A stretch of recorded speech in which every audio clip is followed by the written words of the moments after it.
información en este sitio web no pretende ser una recomendación para comprar, vender o realizar otro tipo de inversiones. Todo el material ofrecido es solo para fines educativos. Los miembros del Chiringuito de Valores no se hacen responsables de cualquier aplicación indebida que la gente pueda hacer de los datos. Su información es puramente instructiva y no debe ser utilizada como base para consejos de inversión o para valorar acciones u otros bienes, ya que simplemente se discuten en pensamientos teóricos. Los miembros CDV recomiendan consultar con un experto homologado por las autoridades financieras competentes en caso de querer operar en los mercados de capitales. Antes de tomar una decisión de inversión, cada inversor debe llevar a cabo su propia investigación y asumir la responsabilidad de sus elecciones.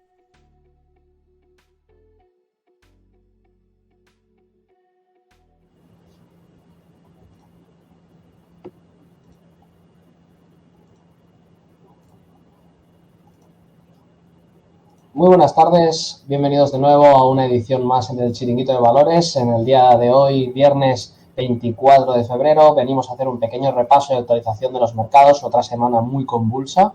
Hemos visto cómo los mercados se han movido con fuerza y nada, en el día de hoy vamos a hablar principalmente sobre tres grupos de noticias. Ya sabemos que la intención de este programa, que ya empieza a ser un habitual, es hacer un pequeño repaso rápido y que podáis estar al máximo del día posible con la información lo más resumida y lo más sencillamente posible. Y en el día de hoy sobre todo vamos a hablar principalmente de la crisis bancaria, es decir, los problemas que ha habido en banca. Luego vamos a tratar la subida de tipos de interés que vimos por parte de Estados Unidos, esos 0,25, esos 25 puntos básicos que había gente que no esperaba y al final han sido tal que así. Por lo tanto, también vamos a comentar eso y cómo afecta a la curva de tipos de interés, cómo afecta a esa inversión en la curva del 10 años por debajo del 2, que vemos que siempre ha sido un indicador de recesión. Y entonces, pues también vamos a comparar, vamos a hablar de materias primas, vamos a hablar de commodities, vamos a hablar sobre todo del oro como valor refugio y hablaremos de divisas de las principales cruces de Forex, sobre todo el eurodólar y el índice del dólar contra el resto de divisas. Esta tarde nos acompaña de nuevo Eric. Buenas tardes, Eric, ¿cómo estás? Desde Valencia. Hola, buenas tardes, ¿cómo están todos? Bueno, pues Eric, una semana muy difícil nuevamente en mercados. La semana pasada fue así. ¿Por dónde empezamos, Eric? ¿Qué nos puedes comentar? ¿Dónde empezarías? Bueno, lo principal de todo siempre es las decisiones de la Reserva Federal.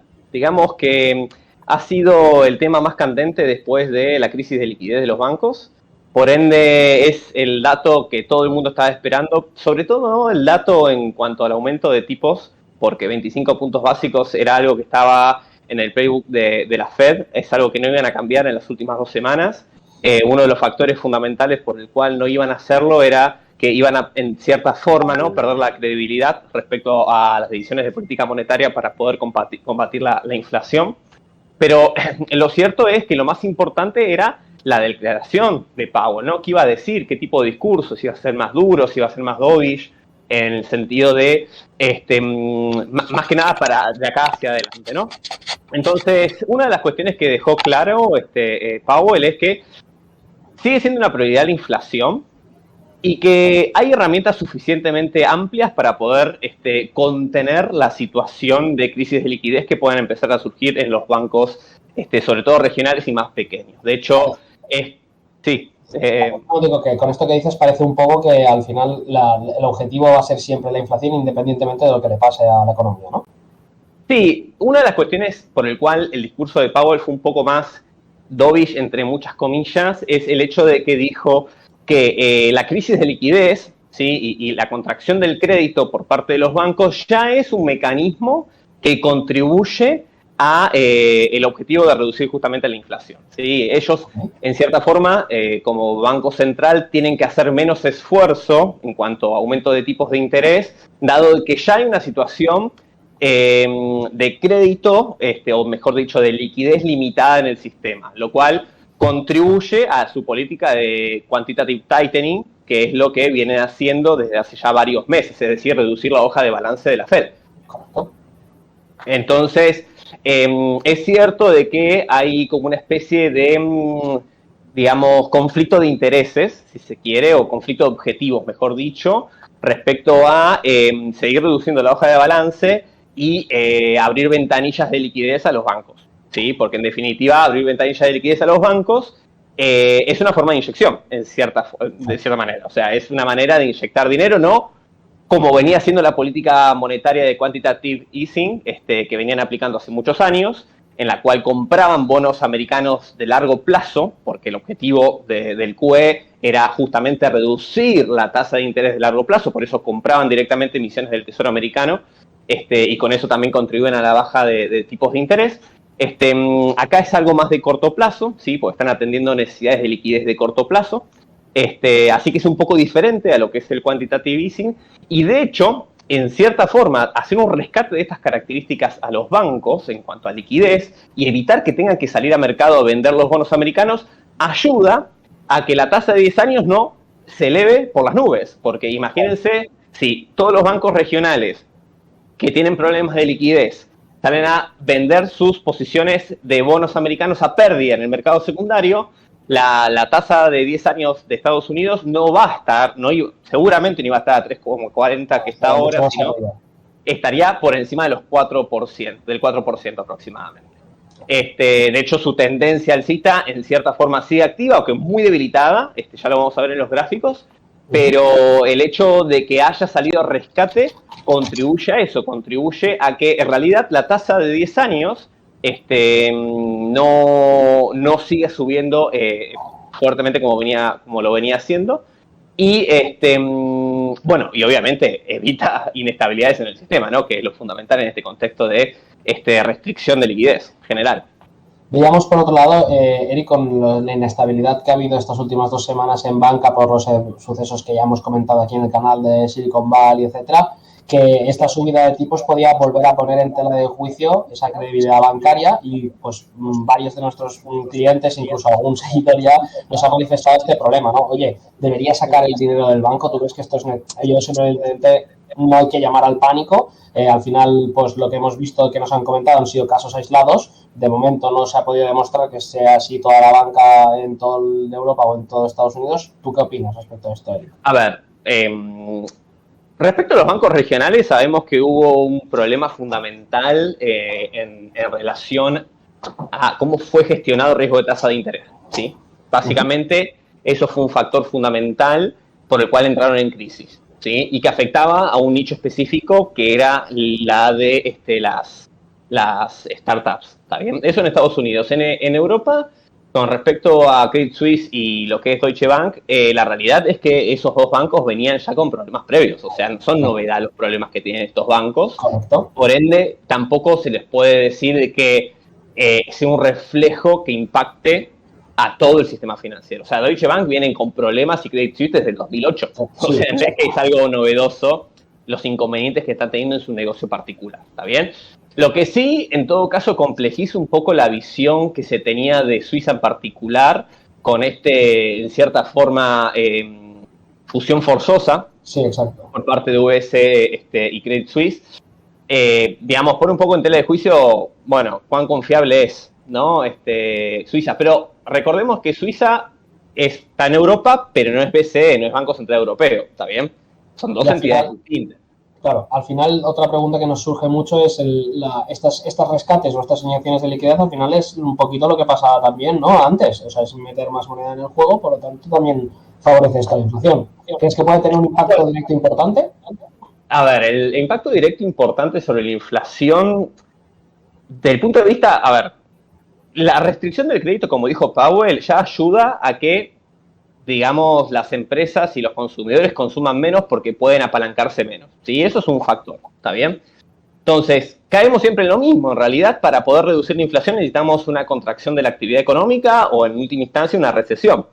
Entonces, acá tenemos un tridente de problemas. Tenemos la inflación por un lado, tenemos la estabilidad financiero-bancaria por otro, y después el nivel de actividad económica, ¿está bien? Entonces, realmente si ya teníamos problema entre inflación y nivel de actividad, ahora agregamos un tercer factor, ¿sí? Entonces, alguien va a tener que ceder, ¿sí? El tema es cuál. Por algún sitio tiene que salir esto. Algo no se va a poder... A ver, hay un dicho en economía que dice, o mejor dicho, en las actuaciones de política pública, que dice que cada instrumento sirve para atacar una variable específica, ¿está bien? No es que vos con un solo instrumento, como por ejemplo la tasa de interés, podés atacar a la actividad, al desempleo, a la inflación, a la estabilidad bancaria, etcétera. No. porque es solamente una herramienta. Y la inflación, como una de las preguntas que le hicieron los periodistas a Powell en la conferencia de prensa, fue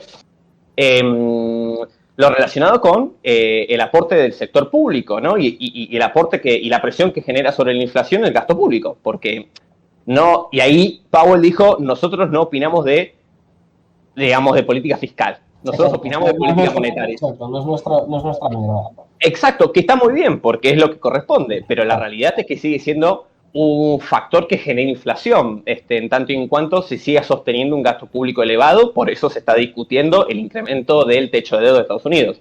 Entonces, volviendo al tema del tridente, inflación, actividad y estabilidad financiera. Yo creo que la estabilidad financiera va a estar garantizada. Ambos bancos centrales, tanto el europeo como el norteamericano, dijeron que tienen las herramientas necesarias para poder cubrir todo tipo de necesidad de liquidez por parte del sistema bancario, y eso va a traer en conflicto con las políticas de retiro de dinero del sistema. ¿Está bien? En cierta forma. Va a entrar que la gente se va a creer lo que dice la autoridad central. Claro, el tema es que también hay una cuestión de desbalances, ¿sí?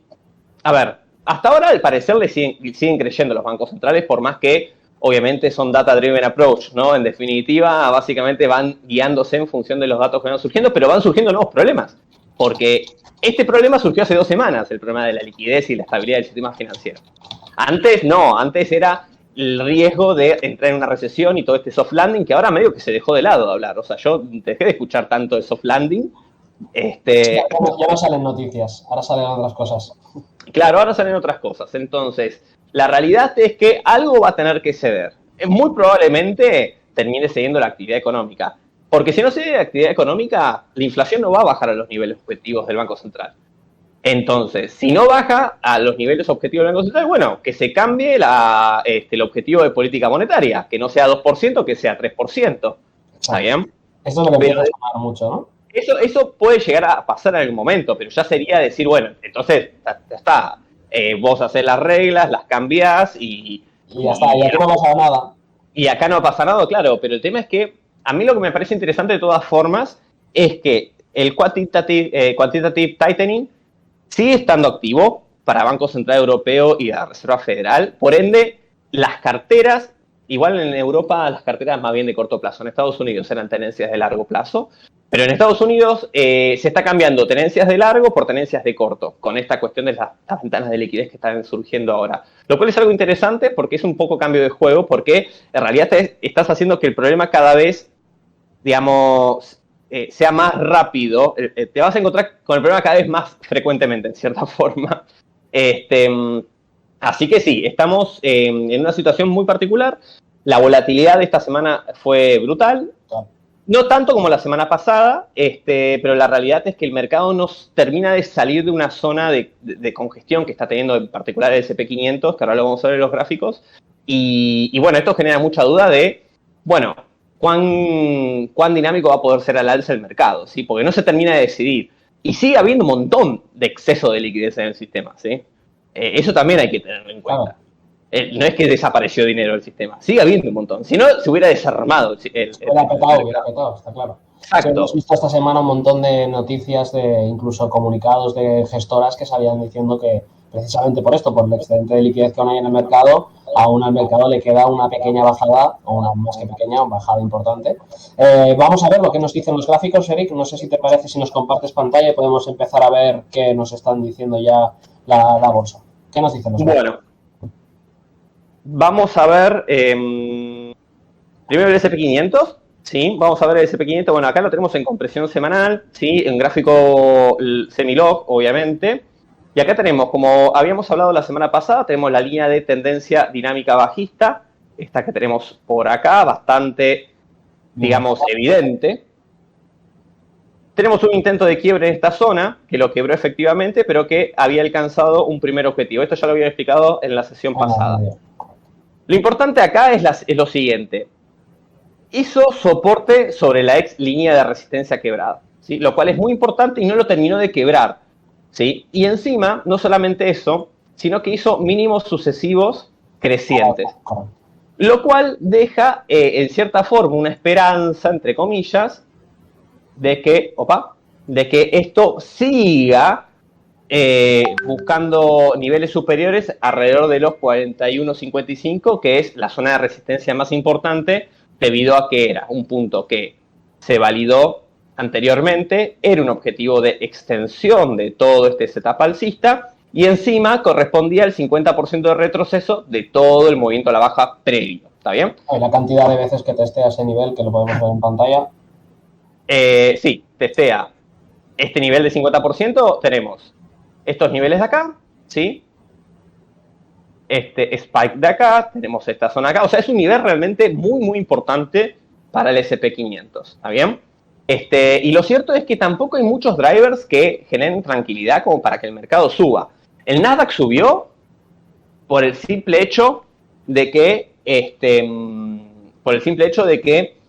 digamos, lo que se salvaguardó fueron las empresas startups que estaban vinculadas con estos bancos regionales, ¿está bien?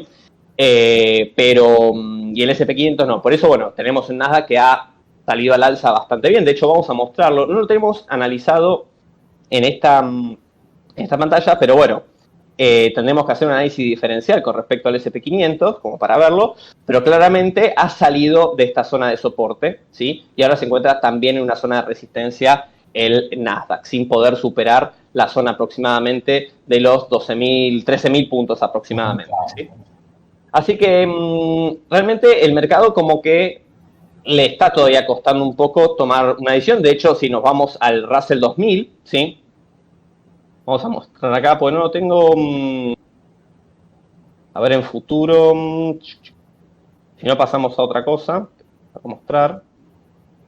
Acá, RT500. Acá tenemos. Sí, un Russell 2000. Sí, un Russell 2000 sí muestra una dinámica bajista muy, muy importante, ¿sí? Con un testeo de la zona de mínimos de mediados de año y de principios de octubre. ¿Está bien? Realmente ha sufrido mucho el Russell 2000, por supuesto, fundamentalmente por el tipo de compañías que tiene, ¿sí? Que están muy vinculados con esta cuestión de los bancos regionales y tal. Así que pasemos a la zona de Europa. Esto vamos a dejarlo con el SP500. ¿Está bien? Bien. Europa, con el Eurostock 50. Bien, también lo habíamos... Sí, lo habíamos comentado la semana pasada que ya se veía cierta debilidad del Eurostock porque había quebrado en esta zona la línea de soporte alcista de toda esta alza que habíamos experimentado desde octubre del 2022, ¿sí? Lo bueno es que pudo testear y no quebrar la zona de soporte de los 4.017 puntos aproximadamente y por ahora se mantiene en esta zona. Sí, pero sin dinámica, ¿sí? Sin una dinámica muy clara que digamos, ¿está bien? Así que aquí también, al alza, la realidad es que la próxima resistencia es una resistencia fenomenal, que son los máximos del 2021, finales de 2021, antes de que comenzara la baja profunda. Entonces, acá teníamos los tipos de interés en 0%, en 0.25, ¿está bien? Bajó todo esto y ahora el mercado recupera, ¿está bien? Recupera por un montón de motivos, ¿sí? Porque queremos subir, porque todavía hay mucha liquidez en el sistema, pero la realidad es que los problemas macro que iniciaron esta baja, producto del incremento de la tasa de inflación y luego la tasa de interés de referencia, no se han solucionado y empiezan a haber otros problemas incluso. Por ende, decir que vamos a poder ir a estas zonas de resistencia, si voy a borrar estos cartelitos así no nos molestan, ¿está bien? Y quebrarla es decir mucho, es pedirle demasiado al mercado, ¿está bien? Máxime sí, ya se quebró. Por lo menos tendría que hacer un retroceso bastante profundo, como por lo menos, digamos, entrar en zonas de, digamos, mejores zonas, digamos, donde ratio riesgo-beneficio sea mejor, porque si nosotros tendríamos que entrar acá en una posición de trading, nosotros vamos a tener que colocar un stop por debajo de la zona de soporte e ir a buscar la zona objetivo, ¿sí? No es tan malo, ¿sí? Es básicamente 2-1 el riesgo, ¿sí? Estamos arriesgando 3.3 para ganar un 7, pero ciertamente es riesgoso y es mucho mejor de repente entrar en este otro soporte mucho más sólido con la misma estrategia, yendo a buscar un primer objetivo, la zona de resistencia que va a ser natural si se quiere ese soporte y luego la otra de máximos históricos, de hecho me parece, si no me equivoco, sí, del índice, ¿sí? Sí, correcto. Así que eso con respecto al Eurostock 50 realmente no Digamos, Claro. entrar en posiciones acá es complicado. Porque una pregunta, que esto lo vemos mucho. Claro, este movimiento que ha habido en Europa esta semana, ¿qué parte crees que es movimiento puro por necesidad macroeconómica y qué movimiento es por toda la vorágine de noticias que hay respecto a la banca? Y para ver a la banca, entremos directamente al índice de bancos. De bancos, ¿vale? Genial. Vamos a entrar en diario, ¿está bien? Y en diario pasaba algo similar, ¿no? Tratamos de hacer los gráficos los más simples posible y básicos, ¿no? Porque podemos sumar un montón de indicadores, podemos sumar un montón de cosas que son útiles, pero que pueden llegar a confundir un poquito, ¿está bien? Así que acá pasó lo mismo. Quiebra la zona de soporte alcista que había iniciado en la tendencia de octubre del 2022, ¿está bien? Y se encuentra ahora en una zona de soporte, ¿está bien? Dado por esta línea de acá,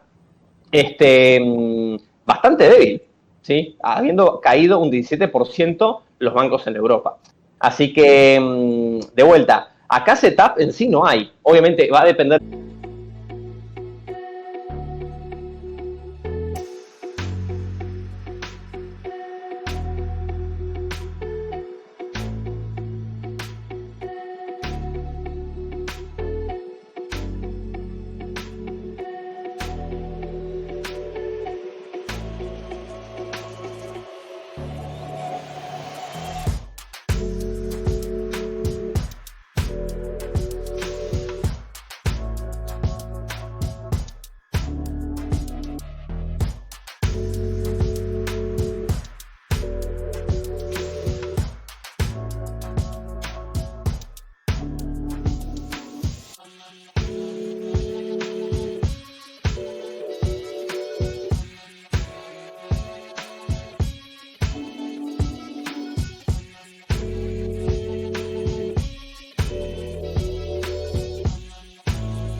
La información en...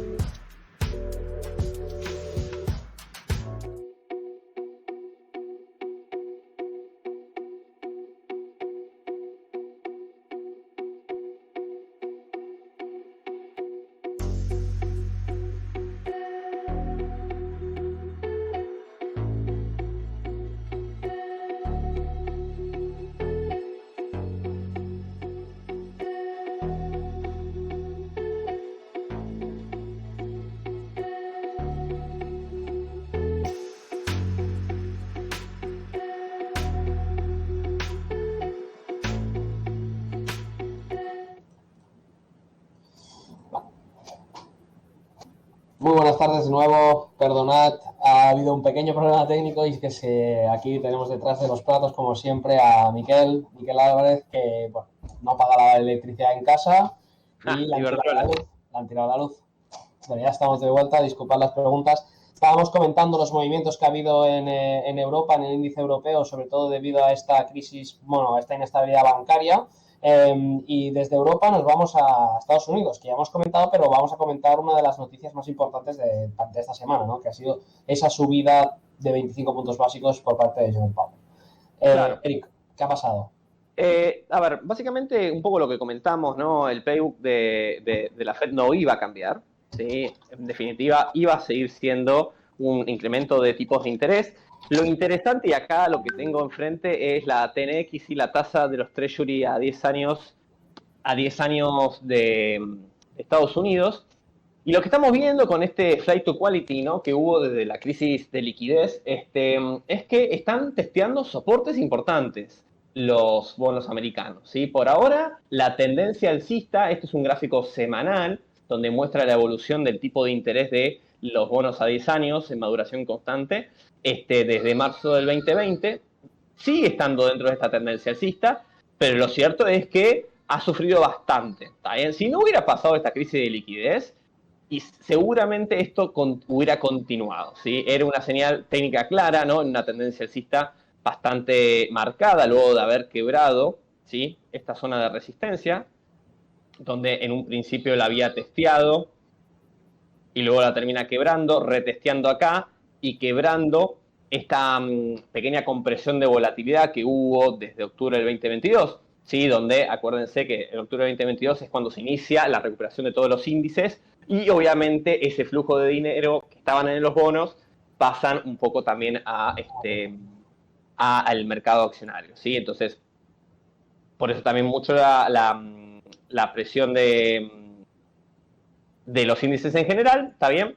Pero bueno, ahora obviamente la compra importantísima que hubo de bonos americanos por este flight to quality, como también vimos en el oro, vimos la semana pasada, ahora vamos a repasar de vuelta, generó esta presión a la baja del tipo de interés de los bonos americanos. Pero lo interesante con respecto a los tipos de interés de referencia de la Fed, sabemos que son dos cosas distintas. Una cosa es el tipo de interés de referencia del Banco Central y otra cosa es el retorno de los bonos del Tesoro americano. Son dos cosas totalmente distintas. ¿Está bien?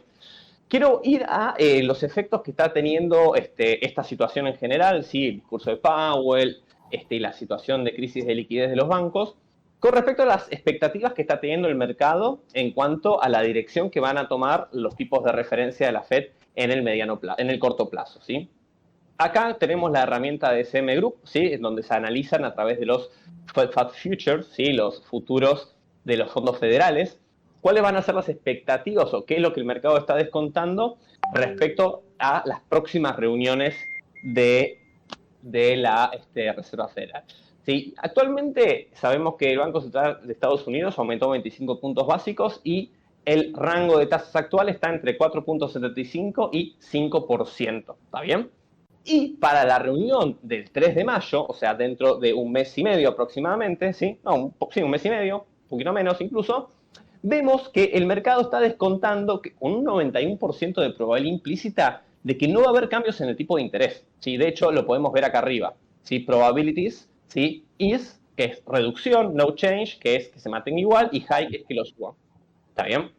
Entonces, realmente ahora se está ya descontando de que la Fed no va a seguir aumentando los tipos de interés e incluso en junio, ¿sí? Que es la siguiente reunión, la de mitad de año, ya con un casi 50% de probabilidad implícita que la reduzca a 25 puntos básicos. ¿Está bien? El famoso pivot de la Fed. Pero este cambio de expectativas es muy marcada porque todo este movimiento que estamos viendo ahora de tasas y de expectativas respecto a las tasas se iban a dar mucho más adelante en el tiempo. De hecho, se había especulado antes de la crisis de liquidez, o mejor dicho, no es que se había especulado, simplemente el mercado lo descontaba de esa forma, que iban a aumentar a 5.5 antes de comenzar una baja de los tipos. Realmente ahora ese proceso se aceleró mucho y ya para mitad de año se estaría descontando de que van a bajar los tipos de interés. De todas formas, sí. Sí que es verdad que también veíamos el discurso de Powell que decía que él no tenía ningún tipo de intención de bajar los tipos. Por supuesto, porque la realidad es muy simple. Todavía la inflación sigue en cotas elevadas, el desempleo sigue muy tight, como él mismo lo dijo, y tienen otras herramientas para poder, digamos, suplir al mercado de liquidez, o mejor dicho, al sistema financiero en particular, si hay algún problema. Por ende, digamos, siguen subiendo los tipos de interés. Pero más allá de eso, lo importante no es tanto a esta altura del partido, digamos, un aumento más de los tipos de interés, porque ya sabemos que marginalmente, si ya estamos en torno del 5.5% de interés, 25 puntos básicos más en el margen es muy poquito. Claro. Cuando empezamos la suba, empezamos en 0.25. Una suba de 25 puntos básicos era de 100%, ¿sí? El impacto marginal.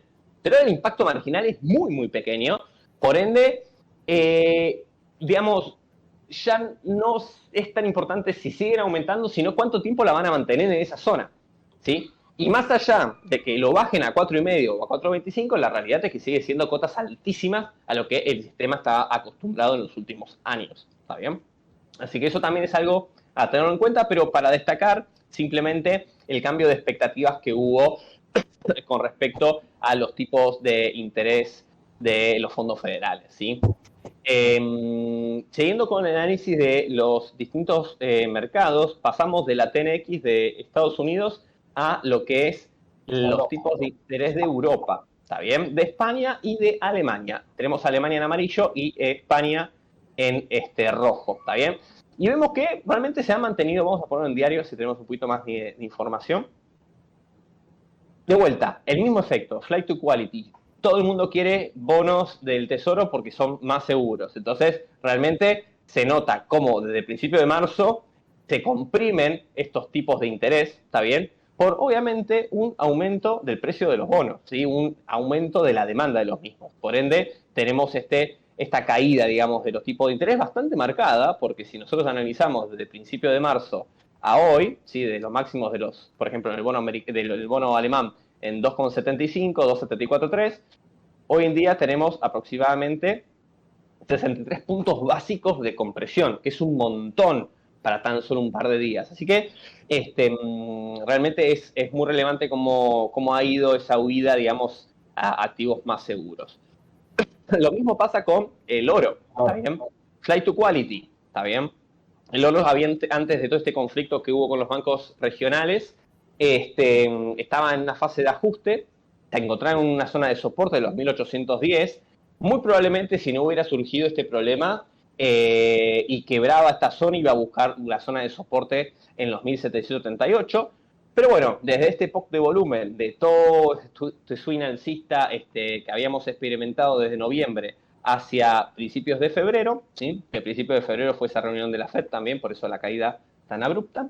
Tenemos esta salida que quiebra el máximo anterior y está retesteando los 2.000 puntos nuevamente, ¿sí?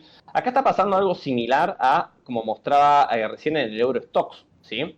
Básicamente tenemos un oro que se encuentra en máximos, ¿sí? Se encuentra, bueno, no ahora acá. Los máximos, pero muy cerca, muy cerca. Pero muy cerca, ¿sí? Tenemos un 4% de máximos desde donde nos encontramos ahora. Entonces, el oro siempre va a actuar como un activo donde, ante situaciones problemáticas en el sistema financiero, nos va a proteger, ¿sí? Sobre todo el oro físico, ¿está bien? Acá estamos hablando de un oro financiero, pues es un futuro, ¿estamos? Entonces, ante una expectativa de incremento de problemas en el mediano plazo al sistema financiero, es una buena opción para estabilizar carteras, ¿está bien? Pero solo si hay problemas. Si empiezan a no haber problemas, realmente el oro va a empezar a perder un poquito de terreno y difícilmente pueda quebrar estos máximos anteriores. Si pasamos ahora, ¿alguna pregunta, Javi, que no te estoy viendo? No te preocupes. Simplemente que sí que nos ha llegado por chat la pregunta de qué es Flight to Quality. Que aquí ya sabes que enseñamos siempre conceptos en el chiringuito. ¿Cómo definirías Flight to Quality? El Flight to Quality es justamente la, entre comillas, huida a activos, digamos, cuya percepción de riesgo es mucho mejor. Es decir, si yo tengo que elegir entre bonos argentinos y bonos americanos, ¿sí? Y yo digo, Flight to Quality, claramente no se fueron a ir a comprar bonos argentinos, sino se fueron a ir a comprar bonos americanos, ¿sí? Correcto. ¿Tiene que ver con la calidad crediticia también? Tiene que ver con muchos factores: calidad crediticia, liquidez del instrumento, ¿sí? Bueno, obviamente la calidad crediticia está atada al emisor, ¿sí? El emisor, en este caso de los bonos americanos, es Estados Unidos, y Estados Unidos puede imprimir su moneda. Entonces, esa huida a activos de calidad, ¿sí? Tiene que ver con el incremento de la percepción de riesgo sistémico, ¿está bien? Lo curioso en este contexto, y como lo había mencionado el viernes pasado, y acá yo no lo tengo puesto, pero vamos a colocarlo rápidamente, BTC, ¿sí? Vamos a entrar al BTC en Binance, ¿está bien? Bueno, BTC, 28.000, Flight to Quality, ¿sí? Pero sucede algo curioso, ¿sí? Nosotros sabemos que la narrativa del Bitcoin, que esté o no a favor, eso no interesa en este momento. La narrativa de fondo es que es un sistema descentralizado mucho más confiable que el dinero fiat, ¿sí? Centralizado. Entonces, una problemática en el sistema financiero tradicional invita a decir, ok, yo no quiero tener mi dinero expuesto en un banco que tiene problemas, ¿está bien? Entonces, en cierta forma, hubo una huida a Bitcoin. El tema ¿es un flight to quality? Bueno, en este contexto, al parecer los inversores lo consideran de esa forma. Si no, no hubiera subido desde 20 hasta 30. O sea, casi 50. Exacto. Estamos hablando de un 40%. Estamos hablando de un 40% de incremento a partir de la crisis de liquidez que tuvieron los bancos regionales de Estados Unidos. Entonces, 9 días. Exacto, sí, sabemos que, bueno, el Bitcoin luego de todo este periodo de mortandad que tuvo, porque realmente hubo toda una época en octubre, en noviembre, sí, que realmente estaba en rangos muy acotados de actividad, ¿está bien? Ha empezado a revivir de vuelta y revive en un concepto muy particular dentro de un contexto de flight to quality. Entonces es algo bastante llamativo y bastante en línea con los cambios que estamos viviendo actualmente, ¿no? Y esta competencia que está habiendo con respecto al mundo centralizado y el mundo descentralizado, y este miedo que está empezando a ver y que cada vez se escuchan más noticias de que todo este problema que está habiendo con el sistema financiero es una invitación para la introducción de las CBDC, ¿sí? Las Central Bank Digital Currencies, por parte de los bancos centrales. No sabemos cómo lo van a hacer, hay un montón de papers al respecto, de hecho hay mucha información pública por parte de los bancos centrales, pero la realidad es que es un miedo también latente, que tiene que ver con el control, del dinero. Claro, un control máximo. ¿Sí? Por último, Luego, para acabar, Eric, nos comentas un para acabar, poquito encima tema de commodities. sí, commodities, bueno, no hubo mucha actividad realmente, tocó zona de soporte esta semana, ¿está bien? Perdón, la semana pasada, y realmente no ha tenido mucha actividad. Sabemos que está en una tendencia bajista bastante marcada desde los máximos que alcanzó a mitades del año pasado, y que ahora la zona de los 23,40 va a ser una resistencia. Yo lo estoy analizando a través del DVC, ¿sí? Que es el ETF que nos permite comprar una canasta amplia de commodities, ¿sí? Commodities industriales, agrícolas, metales, etcétera. También es amplio. También después, dentro de este tipo de índices, tenemos los específicos, ¿sí? Los commodities industriales, como dije recién, los metales preciosos, los metales industriales, etcétera, etcétera, etcétera. Bien. Y para cerrar, vamos con el tema de las monedas, que obviamente estuvieron muy afectadas con todos estos movimientos de tipos de interés. ¿Sí? Y el dólar se sigue sin recuperar si analizamos desde una mirada un poquito más de largo plazo, ¿sí? Semanal, desde lo que era los pisos de mayo del 2021 y toda esta tendencia alcista. Esta tendencia alcista está en tela de juicio, ¿sí? Vimos acá que no ha podido recuperar esa tendencia luego de haber profundizado y quebrado el soporte alcista, ¿está bien? Y por ahora se mantiene en una zona de rango. La realidad es que por el contexto invita más a ir a buscar zonas inferiores que zonas superiores, sobre todo porque acá tenemos una conjunción de resistencias bastante importantes, que son los 105, la línea ex soporte alcista dinámico alcista, que obviamente va a ser una resistencia, y la línea de resistencia dinámica bajista que tenemos acá arriba. Así que francamente para el dólar index está más complicado la situación, sobre todo si el mercado está descontando de que van a bajar los tipos de interés en las próximas reuniones, ¿está bien? En la reunión de mitad de año que vimos recién aquí, ¿estamos? Y con respecto al euro, bueno, la situación es opuesta, aunque hay que admitir también que en el gráfico semanal, si bien todavía no terminó el día, está dejando una debilidad al alza bastante importante. Lo cierto es que todavía no ha podido vulnerar y mantenerse por debajo de la zona de soporte de los 1,063, que era una zona de soporte que había testeado en la pandemia, ¿está bien? Por eso es un nivel tan crítico. Si nosotros, de hecho, observamos 2015, 2017, 2020, ¿sí? Acá se me fue esto. 2020 y en junio del 22 cuando quiebra, ¿sí? Es una zona súper importante, los 1,63, y por ahora se mantiene por encima de ese nivel, ¿está bien? Lo cual es muy bueno para lo que es el dólar, el euro contra el dólar, ¿está bien? Sobre todo porque ya había quebrado anteriormente la línea de resistencia dinámica bajista de toda esta tendencia, ¿sí? Y cuando la quiebra se apoya y sale testeando los otros condis. Así que en tanto y cuatro no perfore esta línea de soporte alcista y la estática, vamos a tener un euro que por lo menos se va a mantener arriba de los 1,063. Así que eso sería todo para el repaso de nuestro dashboard de índices, de tipos de interés, tanto del mercado europeo como del mercado americano, de los commodities, tanto los commodities como metales como es el oro, como los generales, y obviamente el índice del dólar y el euro dólar. ¿Está bien? Así que por mi parte, Xavi, creo que ya estamos bien.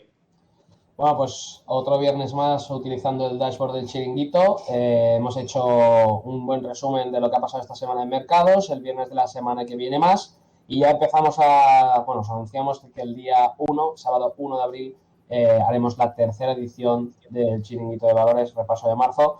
Así que muchas gracias por todo, Eric, por tus enseñanzas y por tu conocimiento. Nos vemos la semana que viene.